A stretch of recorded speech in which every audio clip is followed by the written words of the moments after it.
Hi, so I promised I would talk about changing and reframing our relationship to failure, the concept of failure. And what I'd like to first roll out for you is that failure really is something that is connected to the status quo.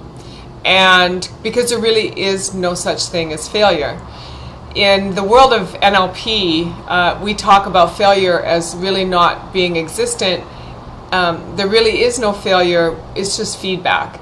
So the beauty of that is when we look at the feedback we're getting from the experiences that we have, then we can use that feedback to recalibrate and create a new approach, to create a new perspective, to create a new relationship with our outcomes.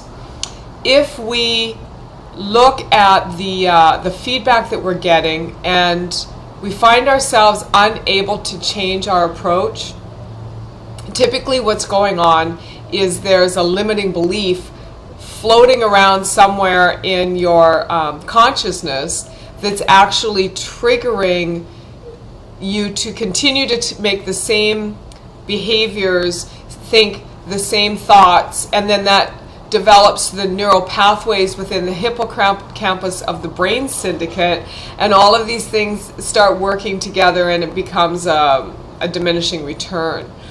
So a really simple and easy step you can make now is to, remember that list I had you make back a couple videos ago?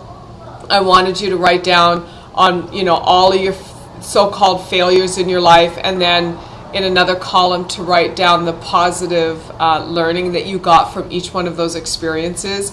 Well, dig that list out, and what I'd like you to do is actually break it down a little bit more. I want you to look at the experiences you had that you would consider to be failures, and now I want you to reframe them as being actually just about feedback. So if you look at the outcomes that you've had and you break down the feedback that those outcomes provide for you, now you can go about the business of tweaking, adjusting, eliminating, adding to whatever that was, and I can promise you in like no time you're going to have a completely new set of outcomes, and you're going to have a whole new approach to how you view living your life, because there is nowhere to get to. It's a process, and when we step back and we realize that, it kind of takes the heat off, and then we can be in the moment and know that what we're consciously creating is enabling us to live deliberately and to create the outcomes on a consistent basis that we say that we would like to have. And it completely demystifies how to get to success, how to actually achieve the outcomes that you want to achieve so that you can label your life as being successful. And I have one thing to say on that, and that is that you're already successful just by the very nature that you've decided to show up. Now, I want to continue on a vein that I started in the last video, and that was talking about your health. So let me share something with you.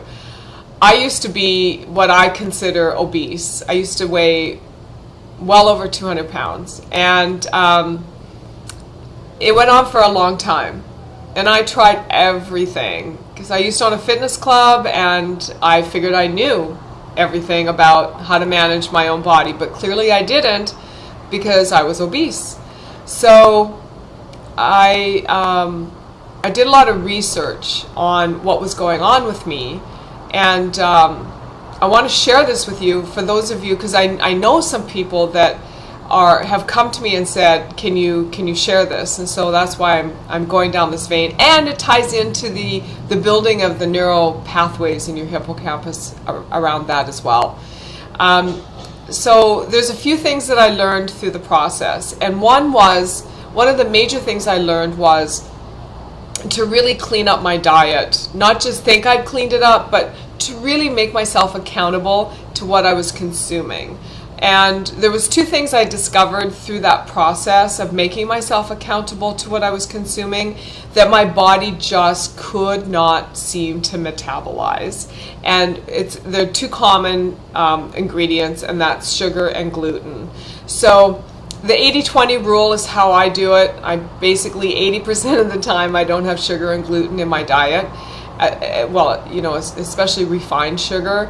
And then 20% of the time, you know, you can have it once in a while if you're going to have a cocktail or something. So that was one key ingredient.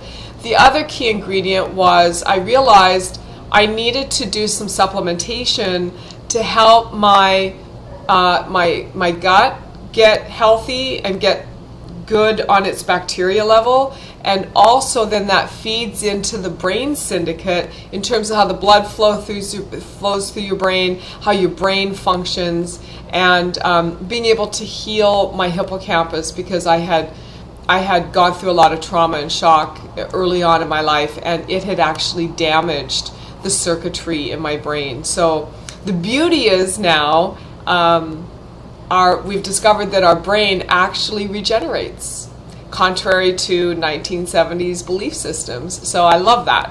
So thank you so much for tuning in. I've got some more information coming for you. I do want to keep these really short.